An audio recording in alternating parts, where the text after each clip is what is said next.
Fala galera, sejam bem-vindos à aula número 6 do nosso curso gratuito de Introdução aos Testes de API REST. Eu sou o Júlio de Lima e te acompanho dentro desse percurso que vai te mostrar quais são os primeiros passos de alguém que quer se tornar um especialista em testes de API REST.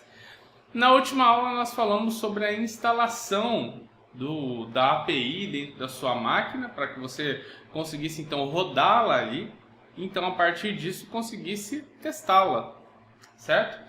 E na aula de hoje a gente vai entrar um pouco mais dentro do mecanismo em si, das recomendações em si voltadas a APIs REST, para que você possa entender um pouco melhor sobre como manipulá-la. Essa nossa primeira parte desse curso é sobre a manipulação das APIs REST.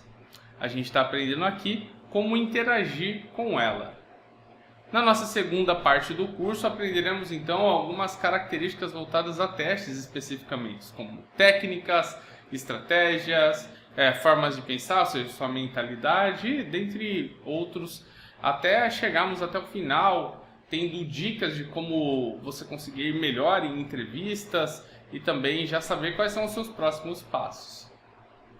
Bem, é muito importante, antes da gente começar a aula de hoje, que você também dê uma olhadinha aqui embaixo, aqui na descrição do vídeo, para encontrar ali então o link para que você também faça parte de um grupo no Telegram voltado aos alunos e alunas que estão assistindo esse curso aqui durante esses nossos 20 encontros.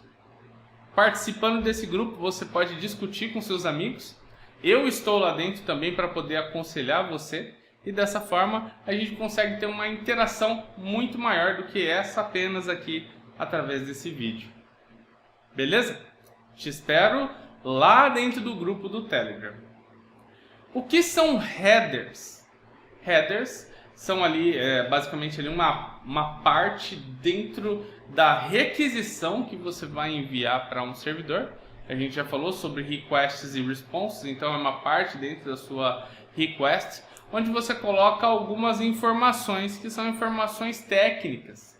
Informações essas que vão poder ajudar o seu servidor a processar a informação que está sendo enviada naquela determinada requisição. Interessante isso, não? Quer dizer então, Júlio, que eu tenho mais uma área, além da área onde eu vou enviar informações relacionadas ao negócio, é isso? É exatamente isso. E quando a gente fala sobre headers, é muito importante que você entenda que ali dentro estão informações técnicas. Quais informações nós temos dentro de um header, Júlio? Nós temos, por exemplo, qual é o content type daquela determinada requisição. Um content type é qual é o tipo do dado que está sendo enviado dentro daquela determinada request. Um bom exemplo é que quando a gente envia requisições, por exemplo, que vão ali serem utilizadas para registrar informações, registrar recursos, nós precisamos enviar ali dentro da nossa requisição, no corpo dela, um JSON. Nesse caso, você usa o content type para avisar o servidor que vai receber a requisição que você está enviando, né, um documento do tipo JSON. A mesma coisa acontece quando você está enviando, por exemplo, um XML. Você vai lá no content type e diz que é um XML. Vai lá no corpo e escreve com a sintaxe XML. É só isso, Júlio? Não, você tem outras informações também. Por exemplo, qual é a autenticação daquele determinado usuário. Então a gente faz o quê? Geralmente em APIs REST, a gente envia dentro do cabeçalho também lá um authorization, né? Para que a gente possa colocar ali então um token atribuído a esse header específico, para que o servidor possa saber quem é que está tentando ali submeter aquela request. É justamente sobre isso que a gente vai falar dentro dessa aula. Nós vamos ver um exemplo onde nós podemos então enviar ali dentro do cabeçalho um token, também um content type, para que você entenda como isso funciona, né? Como isso funciona na verdade, e dessa forma você consiga adequar o fundamento à prática. dessa forma memorizar melhor aí aquilo que você precisa conhecer. Beleza? Vamos comigo então? Vem cá. O que eu vou fazer? Eu vou voltar aqui para o meu Windows, tá? Que é onde nós estávamos aqui exatamente no ponto da última aula. Eu vou acessar aqui algo que você precisa conhecer, que é o Swagger. O Swagger é basicamente uma documentação da interface em si com a qual você está interagindo. Nesse caso, é uma API REST. Então o Swagger vai te mostrar qual é a interface, quais são as formas de interagir com essa API REST. Júlio, isso é a documentação completa da API REST? Não. Por quê? Porque você ainda tem outros diversos documentos que podem te ajudar a documentar uma API. Você pode utilizar diagramas de sequência, diagramas de caso de uso, diagramas de atividade, entre diversos outros diagramas. Mas o Swagger especificamente vai te mostrar quais são ali as características voltadas à interface de programação de aplicações, ou seja, a sua API, ok? Então o que a gente vai fazer aqui? Eu vou pedir para que você abra o Chrome aí agora e digite exatamente o endereço que eu vou digitar aqui, que é esse, ó. Localhost 2.89/API/swagger-ui.html. Com base nesse endereço aqui, você vai ter acesso aqui o nosso Swagger da API. Lembrando que ela está rodando na porta 8089, certo? É justamente por isso que eu coloquei aqui Swagger ou Localhost 2.8089. Esse endereço posterior, /API/swagger-ui, é aqui então o endereço para que você possa acessar essa documentação dessa API aqui, ok? E olha só que interessante.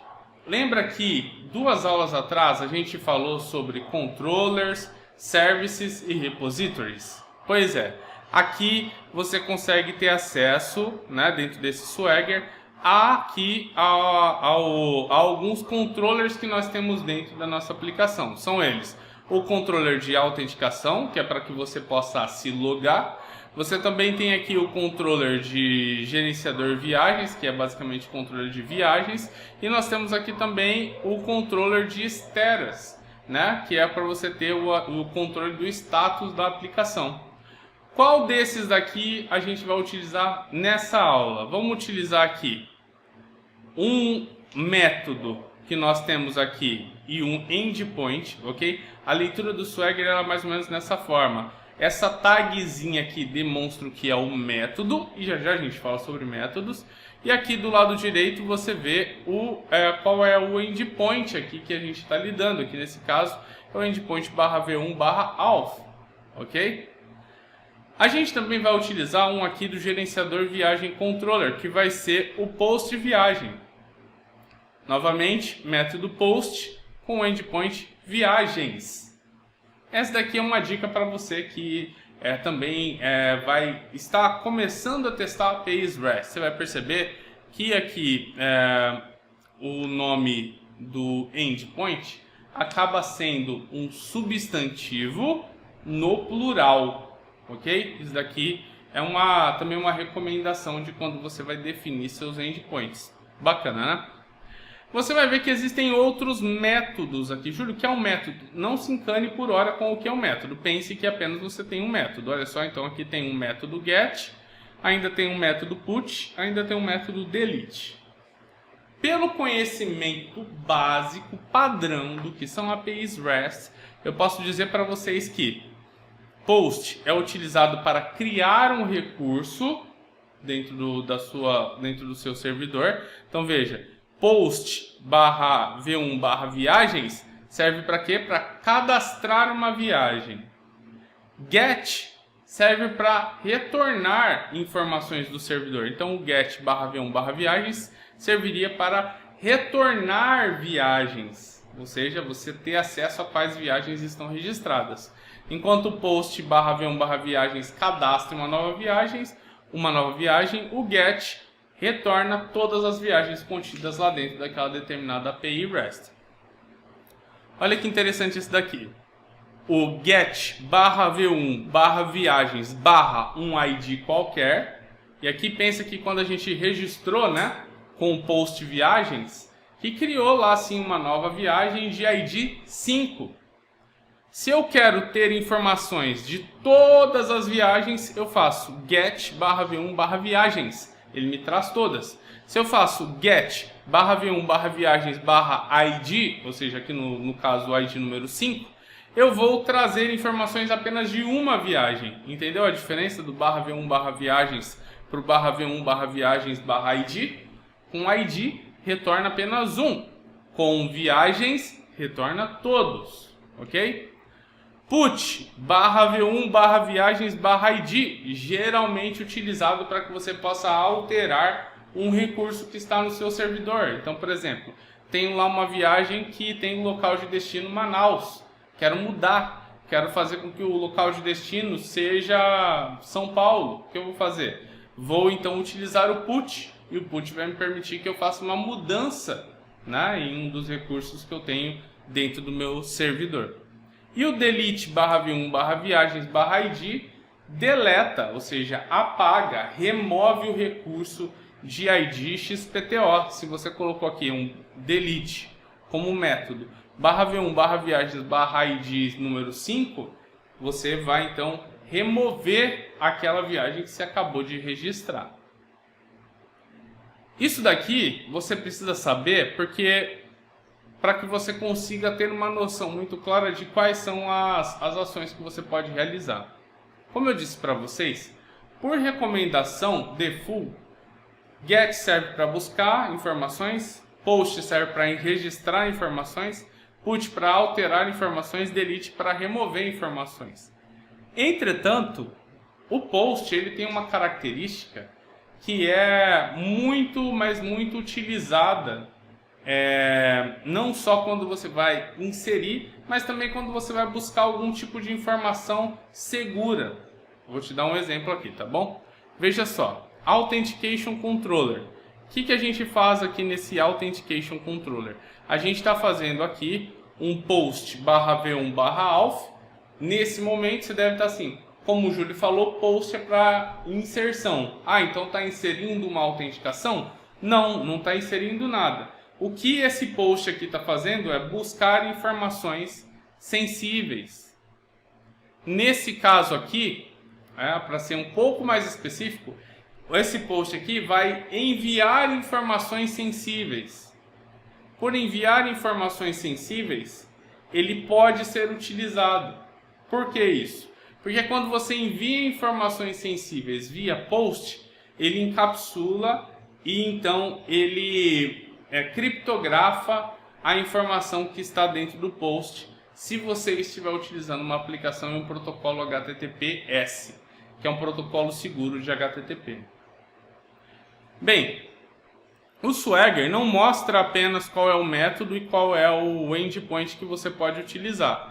Ele também mostra o interior daquela requisição. Então, se eu clicar aqui, o que você verá é quais são todas as informações que eu preciso enviar quando eu fizer essa requisição post /v1/auth. Ok? Então, olha só, ele me diz aqui que quando eu fizer esse post, eu tenho que enviar no body, ou seja, no corpo da requisição, essa informação aqui, ó, e-mail e senha, com um e-mail e senha válidos. Esse e-mail e senha estão aqui descritos num formato JSON, tá vendo? Eu tenho aqui uma abre-chave, um fecha-chave, tem um atributo, 2 pontos, um valor. E aí, o que esse nosso endpoint aqui, né? Quando eu mandar isso daqui via requisição, o Swagger já me descreve aqui o que vai acontecer na resposta. Então, olha só que legal, virá o status code 200 com esse corpinho aqui. Vai vir um data, vai vir um token, com o token representado aqui, e se houverem erros no meio do caminho, virá um errors aqui preenchido também. Então, a partir desse momento, a gente já sabe o que a gente quer aqui. A gente quer enviar um post para o endereço da API /v1/auth, passando aqui e-mail e senha. Opa, tá vendo? Senha é algo seguro, por isso que está sendo passado aqui via post. Então eu já sei que quando eu enviar a requisição com dados corretos, Então eu verei aqui na resposta uma resposta 200 com essa estrutura aqui de data token errors string. E aí eu posso validar, por exemplo, se a resposta está dentro dessa estrutura correta ou se o 200 realmente é o status code que está sendo retornado. Beleza, então vamos deixar agora de conversa e vamos fazer isso na prática. O que eu vou fazer? Eu vou vir aqui no meu git bash e vou digitar aqui um comando do curl para que eu possa então mandar essa requisição de login lá para a minha API aqui, passando aquela informação de e-mail e senha, tá bom? O que eu vou fazer? Eu vou digitar novamente curl -x e agora eu vou falar qual é o método. O método aqui é o post. Post e vou digitar o URL da API, http localhost 2.8089/API/v1/auth.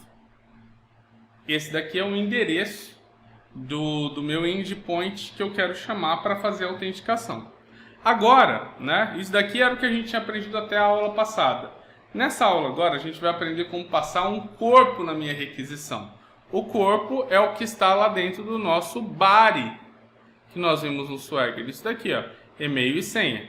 Então, como eu faço isso? Aqui dentro eu vou colocar, né, um traço D de data, ok? E vou aqui entre aspas duplas, entre aspas simples, colocar aqui o meu JSON. Vai ser chave, e agora sim, opa, apaguei aqui sem querer, -d, com aspas simples, vou colocar aqui chave, aspas duplas, e-mail, dois pontos, aspas duplas de novo, vírgula, dois pontos, senha, dois pontos, aspas duplas, deixa eu abrir mais aqui para vocês verem, chave, certo? É isso daqui que a gente tem no nosso Swagger aqui, ó, e-mail e senha. Só que aqui dentro do aspas duplas eu vou colocar literalmente o meu e-mail, que vai ser o mesmo que vocês vão usar aí, tá bom? Que é admin@email.com. Senha 654321, ok? Coloquei aqui então o body. Então se eu fosse aqui vir me guiando pelo Swagger, eu já disse que é post, já coloquei a URI, já coloquei aqui o body com -d. Agora eu preciso colocar o cabeçalho, que é o content type application-json. Então o que eu vou fazer? Espaço -h. Aqui eu vou colocar um content type, dois pontos, application/json. Isso daqui é o que a gente precisa para enviar essa requisição que nós tínhamos aqui antes. Ah, olha só, pessoal, eu acabei me esquecendo aqui, ó, apertei o para cima aquela hora e não reparei que ele pegou a requisição anterior, tá fazendo um get status aqui. O que eu vou fazer? Vou mudar essa URI, esse começo aqui do nosso comando, né? Como vocês já tinham visto antes, não é um get, e sim um post, ok? Não é aqui /status, é /auth, beleza? Então, estou mandando aqui um post para o /v1/auth com o -d aqui, que é o meu body, com as informações de usuário e senha, e com o -h aqui, com o content type application.json. Agora sim, vou dar um enter. E olha só, ele conseguiu aqui ir lá bater na requisição, e então, né, enviou a requisição foi processada com sucesso e devolveu aqui esse JSON para nós. Mas como vocês podem ver, aqui a gente tem apenas, né, o body que veio na resposta, na response. A gente precisa aqui também olhar para o header, para entender o que está vindo no header, certo? Para isso é bem simples. Você vai aqui, ó, dentro desse seu comando, né, do curl, você vai colocar aqui um "-i", ok? Então, geralmente o que eu gosto de fazer é, logo antes aqui da URI que a gente colocou, do endpoint que a gente está apontando, eu vou colocar um "-i", ok? E esse "-i", olha só, ele vai trazer aqui para a gente algumas informações do header. E nessas informações do header aqui, a gente consegue, por exemplo, saber que o conteúdo que foi devolvido, que é aquele nosso, né, body, ele tem o content type application JSON com o charset UTF-8, ou seja, já vem aqui configurado com o encoding UTF-8. Bacana, né? Bem fácil. Júlio, eu estou vendo que todas as vezes que você envia um comando via curl, ele mostra antes esse percentual de tempo e de esforço aqui trazido para conseguir fazer download do arquivo no qual vai ser devolvido pelo servidor. Tem como esconder isso? Tem sim, com o "-s. Olha só. Então vou vir aqui, né? Apertei a tecla para cima para ele voltar ao comando. E aí eu vou lá do lado do "-i". Isso é legal também se você tem algumas letras que representam aqui alterações na exibição do comando curl, você pode juntá-las. Por exemplo, se eu coloco aqui "-is", ele já sabe que é "-i" para mostrar o cabeçalho e "-s" para silenciar, ou seja, não mostrar aquela tabela de informações de download. Então eu coloco "-is", dou Enter e olha só, agora ele já me mostra aqui de uma maneira mais organizada. Olha que bacana. Ele já colocou aqui, né, para mim, né, todas as informações que eu precisava. Então aqui eu já consigo ter uma noção muito mais clara do que é que veio na minha resposta. Eu vejo aqui embaixo, é claro, o body, o corpo da resposta, mas vejo aqui também o meu cabeçalho gigantesco aqui com um monte de informações importantes aqui tecnicamente para quem lê essa resposta.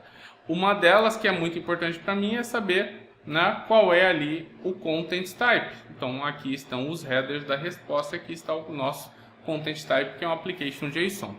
No mundo real, quando eu sou uma aplicação, estou consumindo isso daqui, eu consigo, com base em qual é o content type proveniente do header, saber qual tipo de conversor eu preciso utilizar na minha aplicação. Legal isso, né? Outra coisa aqui bacana também que você pode ver é que a resposta teve o status code 200. Se a gente fosse voltar lá para o nosso Swagger agora, nós já poderíamos ter algum tipo de validação que nós estamos fazendo aqui. Como, por exemplo, fiz um post para /v1/alf com o e-mail correto, com a senha correta, com o content type correto. E então, a resposta que eu tive foi um código 200, como a gente viu aqui. E o nosso body tem um objeto maior. E dentro tem um data, que tem um objeto que tem um conteúdo do token, que tem errors com uma lista. Se eu for olhar aqui, ó, eu vou ver tudo isso. Ó. Um objeto maior com data, e dentro dele um token, o token está aqui. E aqui dentro do errors eu tenho uma lista, nesse caso uma lista vazia, porque não tem erros aqui dentro. Beleza? Espero que vocês tenham gostado dessa aula que nós falamos sobre headers. Na nossa próxima aula nós vamos aproveitar o que nós retiramos daqui para que a gente possa então fazer chamadas a outros endpoints contidos dentro dessa nossa API REST aqui, que é o gerenciador viagens do Antônio Montanha. Se você gostou desse vídeo, não deixe de curtir. Também não esqueça de participar do nosso grupo no Telegram para que você fique informado e tire dúvidas e faça conexões. É um momento super bacana aí também desse nosso curso gratuito de introdução a testes de API e REST. Beleza? Eu te vejo na próxima aula. Se você tem dúvidas ou comentários, deixa aí embaixo na lista de comentários. Vai ser um prazer depois poder interagir com você. Um abraço e até a próxima.